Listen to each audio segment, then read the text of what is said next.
കൂട്ടുകാരെ, ഞാൻ നിങ്ങളെ മുന്നിലേക്ക് ഒരു കഥ പറയാൻ വേണ്ടി വന്നതാട്ടോ. കഥ എന്ന് പറയുമ്പോൾ പലരും പുസ്തകത്താളുകളിൽ നിന്നോ യൂട്യൂബിൽ നിന്നോ കേട്ടതായിരിക്കും. പക്ഷേ ഇത് നിങ്ങളാരും കേൾക്കാത്തൊരു കഥയാണ്. എൻ്റെ കഥയാണ്.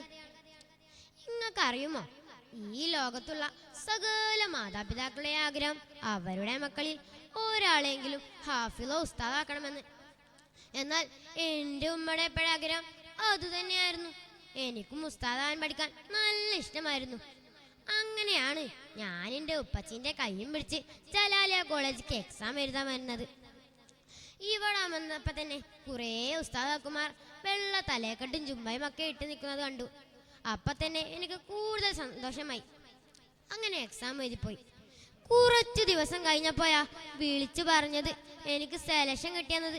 പിന്നെ നിങ്ങൾ കാണേണ്ടത് തന്നെയായിരുന്നു. എൻ്റെ ഉമ്മയുടെ എപ്പോഴും മുഖം 14 ഉദിച്ച പോലെയായിരുന്നു. ഇവരെല്ലാ സ്പീഡിൽ ഡ്രസ്സ് അടിക്കാൻ കൊടുക്കലും ബാഗ് വാങ്ങലും അങ്ങനെയൊക്കെ ആയിട്ട്.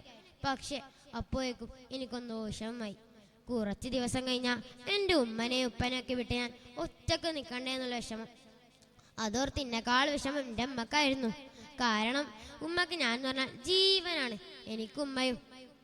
അങ്ങനെ കോളേജിലേക്ക് വരുന്ന ദിവസം വല്യപ്പനോടും വല്യമ്മനോടും ഒക്കെ സലാം പറഞ്ഞ് വീട്ടിൽ നിന്ന് ഇറങ്ങി. ഇവിടെ വന്നപ്പോഴാ കണ്ടത് എൻ്റെ പള്ള കുട്ടികളൊക്കെ ഉമ്മാനിപ്പാനും കെട്ടിപ്പിടിച്ച് കാര്യമാണ്. അപ്പം എനിക്ക് ചിരിയാ വന്നേ. പിന്നെ എൻ്റെ അമ്മയിപ്പം പോന്നപ്പോഴല്ലേ ഓരോ ക്ഷമ എന്താണ് എനിക്ക് മനസ്സിലായി. ഞാനും കുറേ നേരം കരഞ്ഞു.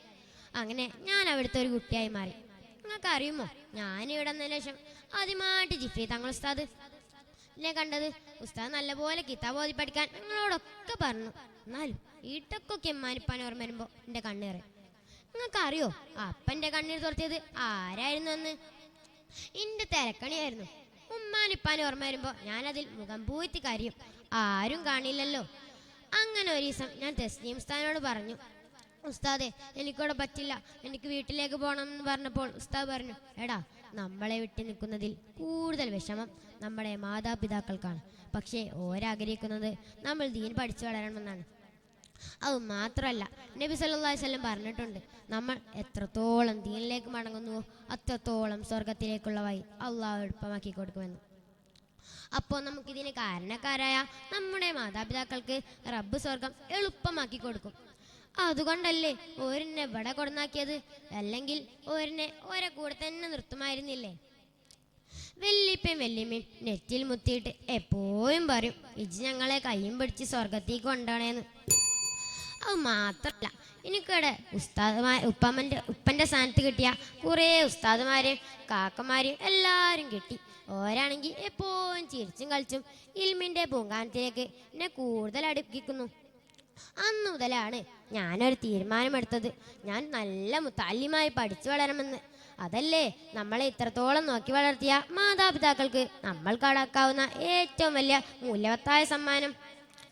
അന്നു മുതൽ എൻ്റെ ദുആയിൽ നിത്യവും എൻ്റെ ഉമ്മയും ഉപ്പയും കൂട്ടുകാരും ഉസ്താദുമാരും എല്ലാവരും കടന്നു പോകുന്നു.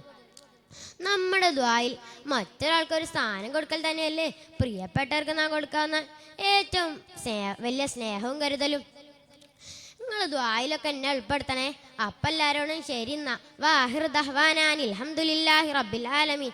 അസ്സലാമു അലൈക്കും വറഹ്മത്തുള്ളാഹി തആല വബറകാതുഹു.